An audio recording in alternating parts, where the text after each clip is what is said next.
Mr. Saunders had sold a valuable painting to Thornhill, hoping the money would carry him to wherever he was going. The painting, now leaning on an easel in Thornhill's bedroom, had a certain mesmerizing gloom that seemed to call out to me, telling me I was needed for something important.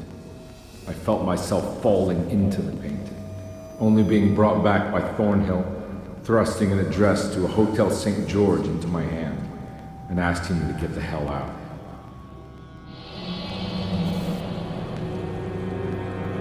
I don't remember this at all, but I can't say it didn't happen.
On my way to the hotel, the Morton gang caught up. I owed them money, a lot of it. I can't remember what for, probably some dumb gambling debt growing in size for each payment missed. I punched one of them out, and I sent the others packing. Just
I found him. In the hotel ledger, I recognized the handwriting of the signature, Ted Stryker. It was him. I could feel it. It was the kidnapper I was hunting. I put on my knuckles and hurried up to his room.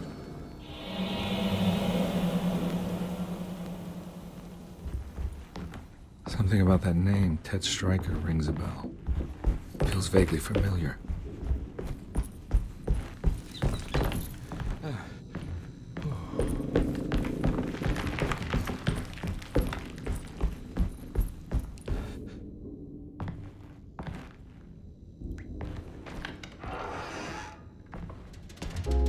I recognize this room, but I didn't catch with them here. I must have followed them. But where?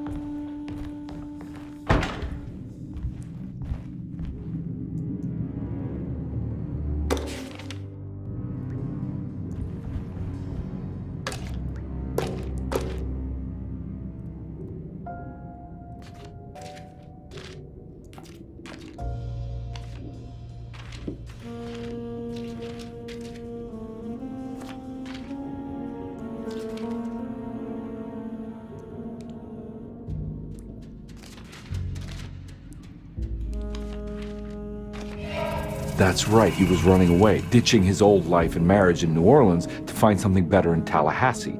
And he took his daughter with him against the will of the mother. That's why she hired me. But I stopped him. I caught up with him at the Pearl River Bridge.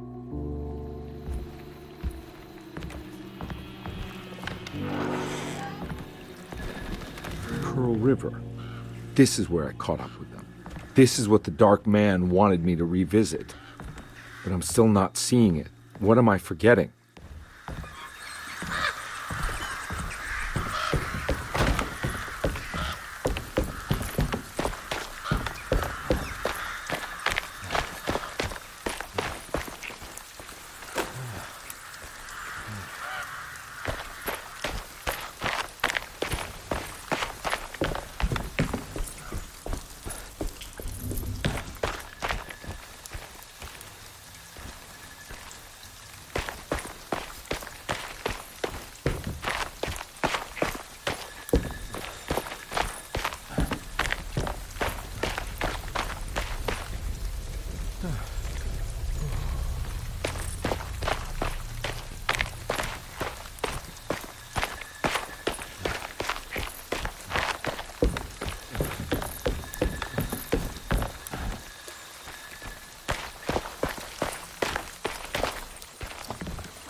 I can't believe I didn't recognize you. I looked a little different back then, I suppose. Was any of this real? How do you mean? This day, just... so much is happening. I can't... I think I've lost my head. Do you need me to apologize? I mean... I am sorry. I don't think I need to begin to explain. You're just a kid, Grace. I'm really sorry. I didn't mean for it to happen. Lies. More lies. No, really. I thought I was being a good guy by handing you over to your mother. I didn't know. I couldn't have known that she wouldn't care about you. I don't know how this works. What is this for? Some form of admission of guilt. Maybe acceptance. It's what the Dark Man wants. I guess we just watch my father die again then. You think he's alive? I know he is. He's down there, scared that he won't be able to get out. That he will drown with his daughter again. What are you saying? We gotta save him! We? Do it yourself. I'm down there with him, remember?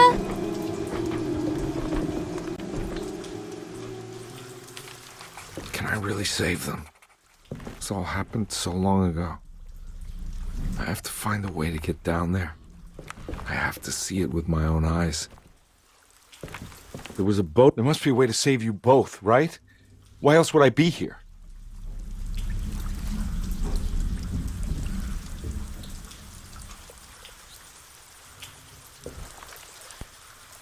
Don't worry, kid. I'll think of something.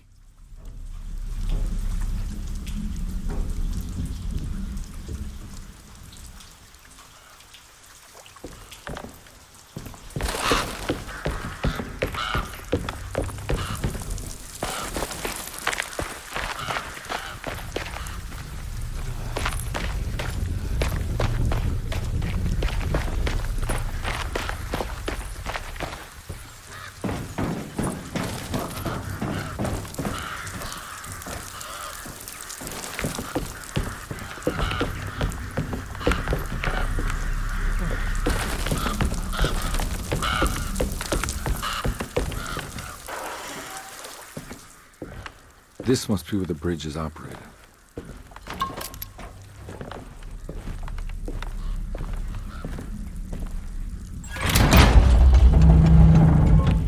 Nothing's happening. It's like something's holding it back.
There we go.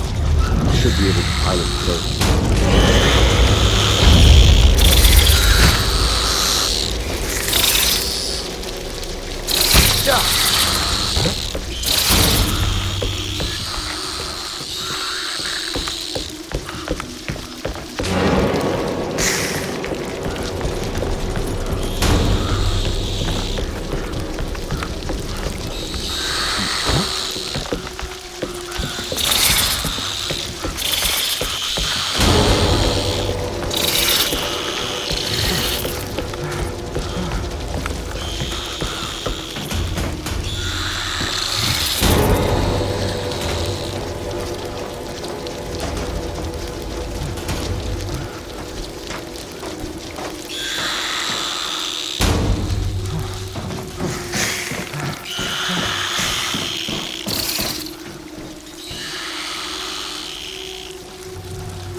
Carnby, are you okay?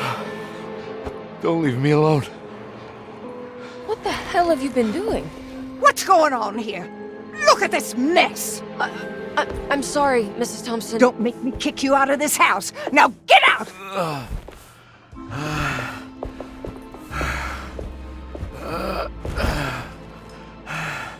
Hey, Detective. Mr. Carnby. I'm really worried about you. I'm okay. I just need to catch my breath for a moment. This place? There are some very disturbed figures around here. And I don't think it's just the patients. I've been reading some things about how Derceto has a deranging effect on people. I think it might explain things. What? Just take it easy, okay? I'm gonna go find a way into Dr. Gray's apartment. I want to know what he's hiding. Emily, don't worry. I think I'm close. I'm gonna set everything right. Just be careful.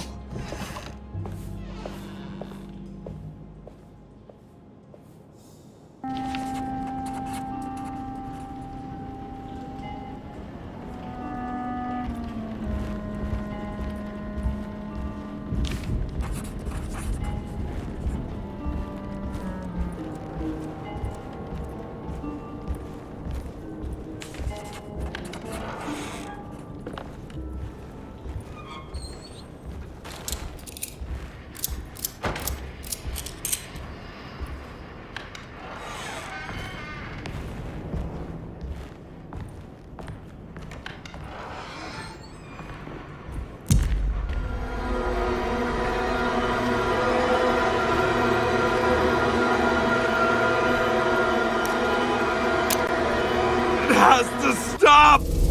I gotta make it stop!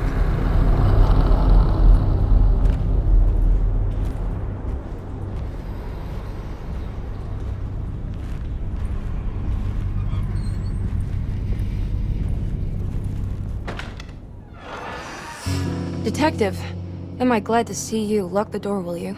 I don't think Dr. Gray would appreciate us snooping around. What's going on here?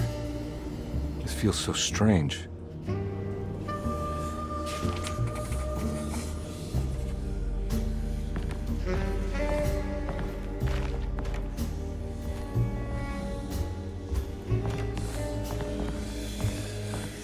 Have you found anything? What? Yeah, I've seen some things. Okay. Let me know if there is anything you want to talk about.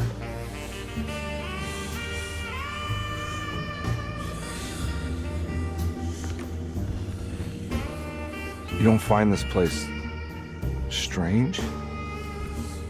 Dorsetto is certainly one of the stranger places I've been to.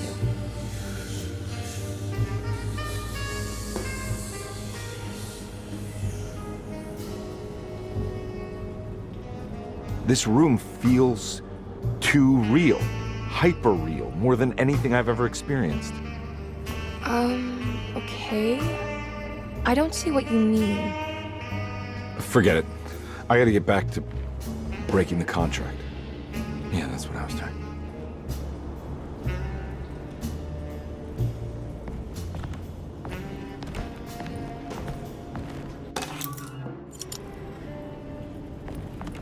There's a book missing.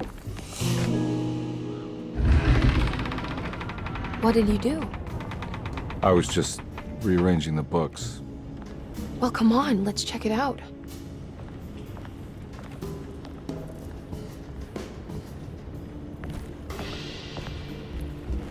I think I'm beginning to understand. Dr. Gray is dealing with some kind of mass delusion.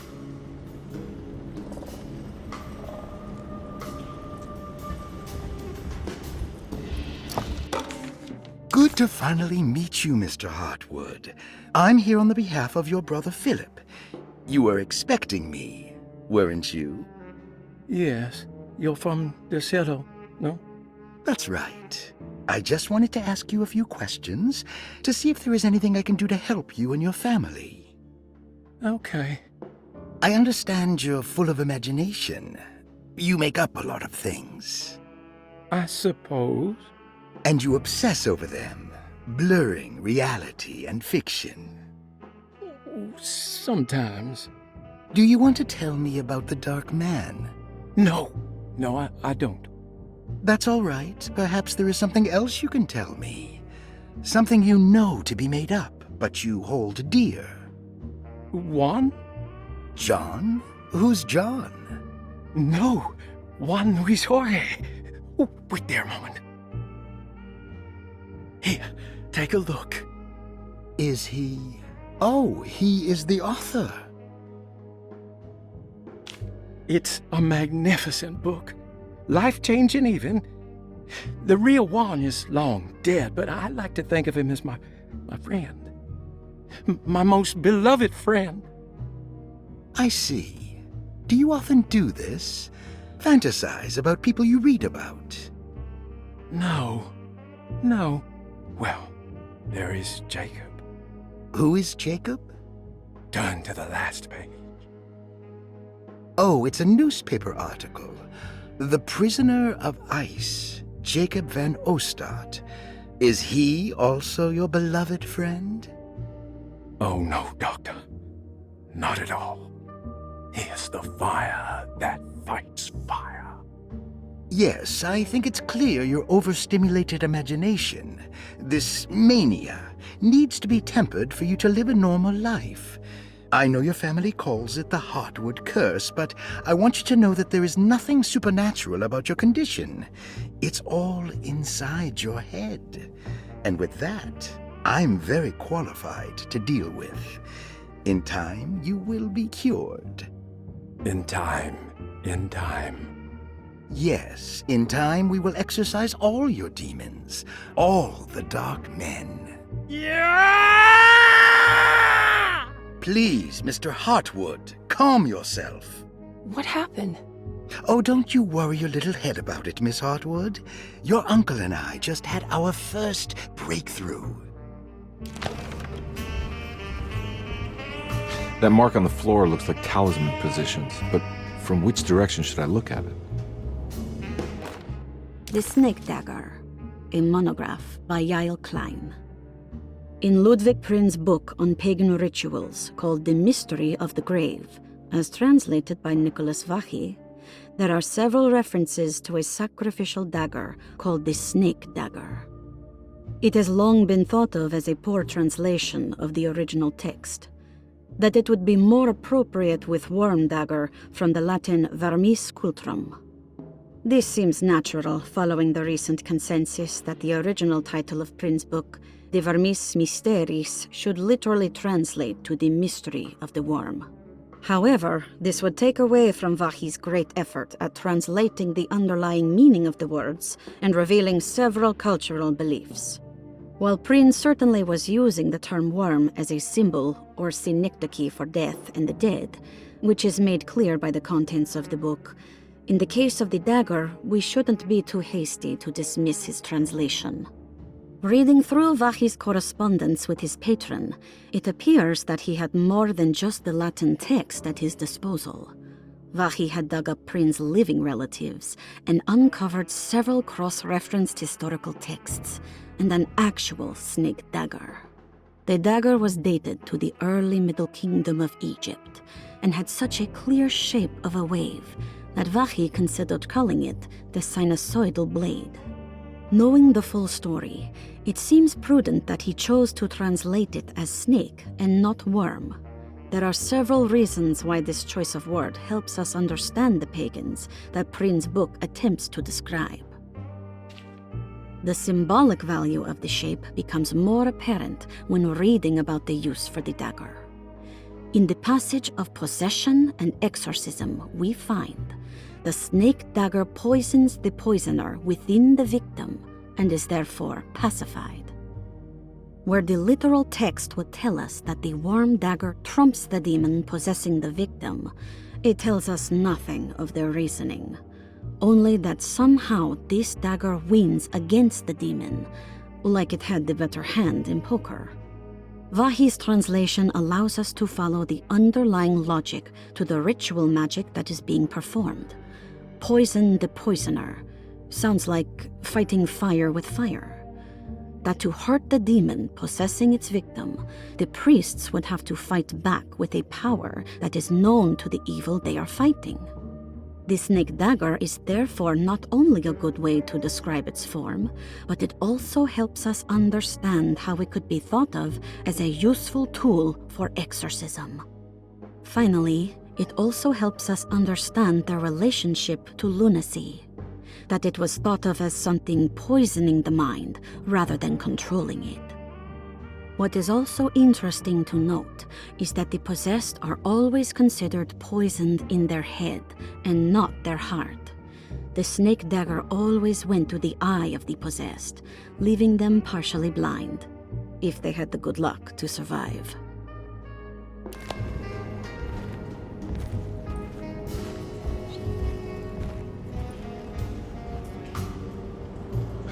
What were you saying about mass delusion? Derceto seems to have a deranging effect on people living close by.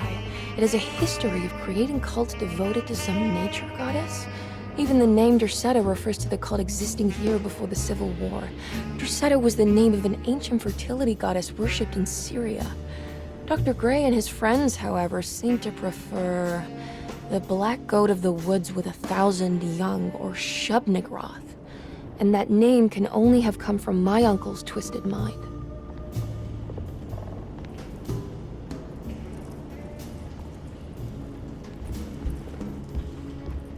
You think all of them are in this cult business? Even Jeremy? I'm not sure any of them have a choice at this point. We just need to find a way to stop all of this.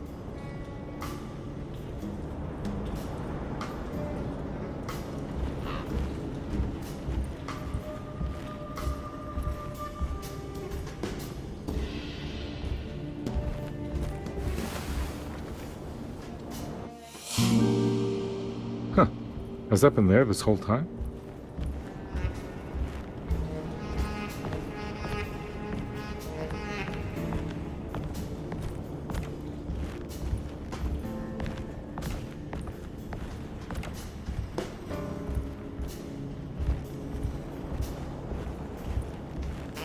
I I've been so busy trying to free your uncle from the promise he made to the Dark Man. I guess I kind of just let everything else go. Don't worry, Detective. I feel like we're close. I'm sure Jeremy will turn up. If he is part of the cult, he wouldn't want to miss the Feast of St. John. I just need enough information to make him see the truth. I hope you're right, but I doubt he'll show up. Not as long as the Dark Man's got him hiding.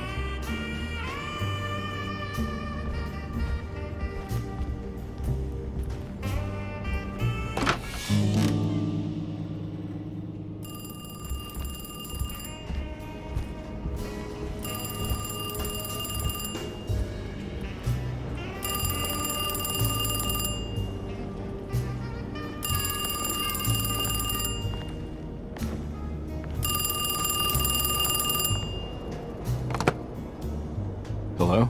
Detective Carnby? Who is this? Jeremy? Jeremy is with the Dark Man. You can't save him. Well, I've done everything you wanted so far, and there's just one more thing on the list. I expect him to keep his promise and return Jeremy unharmed. Get out, Detective. While you still can.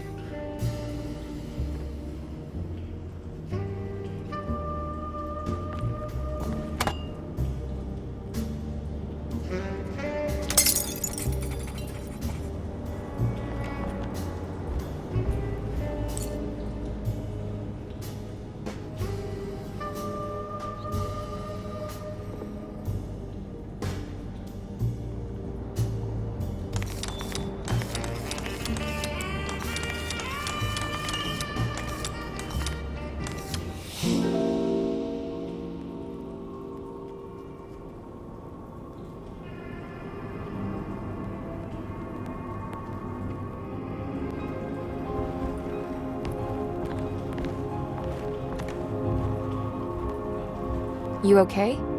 You look a little frazzled. Just stupid telephone. I know. I tried calling the police earlier. The telephone is completely dead. It's not... Yeah, no, the telephone isn't working.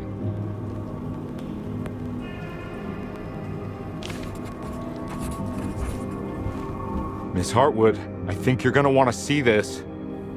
Is there something in the closet? Yeah, there is. You don't see the very obvious gate leading to whatever Jeremy's madness is serving up next? I don't understand. Are you making some kind of fashion metaphor? I'm sorry, I don't have time for this. Can you just tell me what you're doing? You don't see this. It's fine. It's fine. Catch you later. Are you going inside the closet? Yeah. You got a problem with that? No. Do what you think is right, Detective. Sorry, I didn't mean to. Goodbye, Miss Hartwood.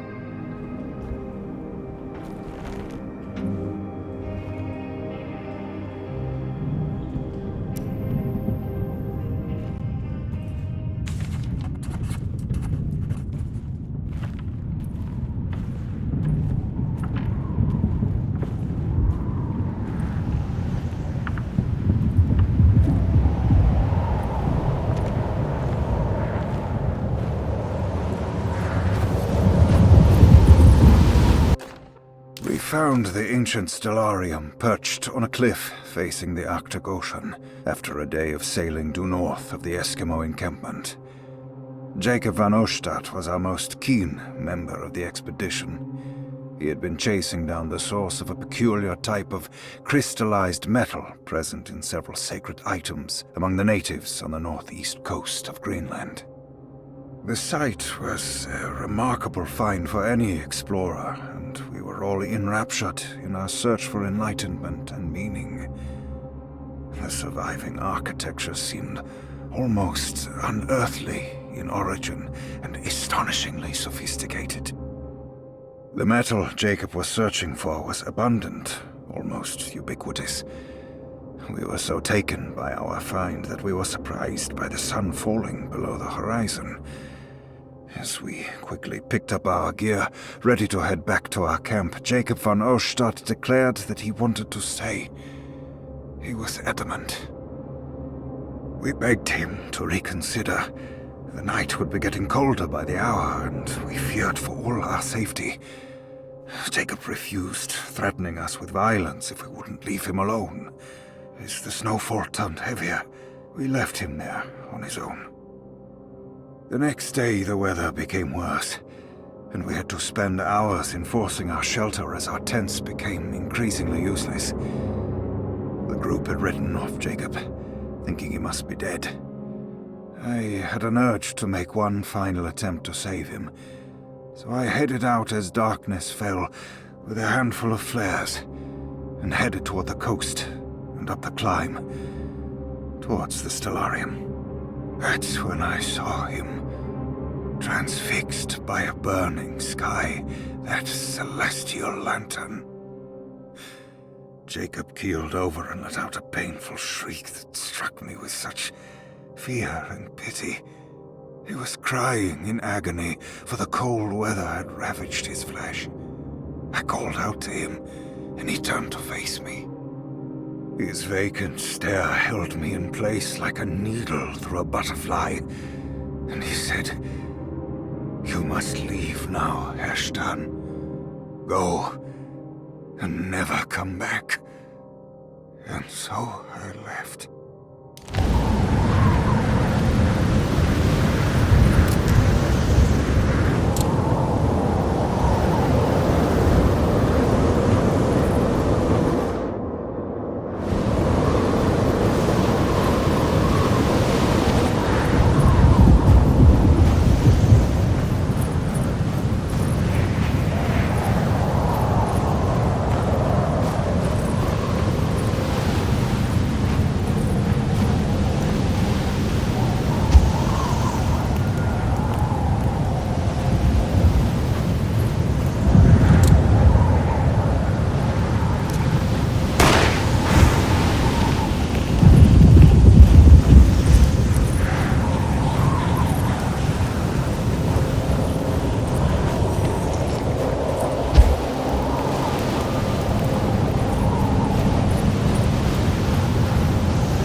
Hey, you!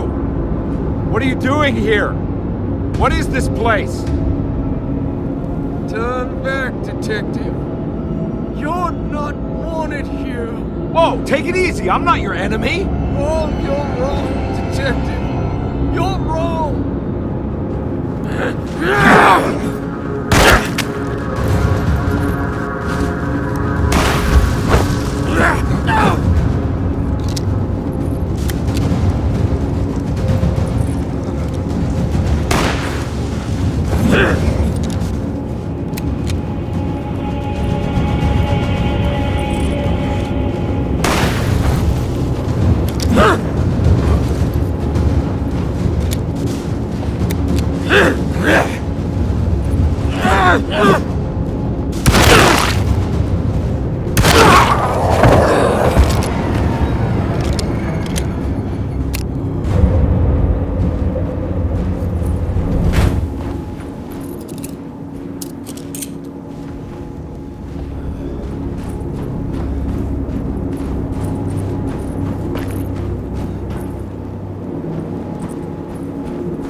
stars align, Jeremy, or maybe that is what you need to temper that mania of yours.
Jeremy? I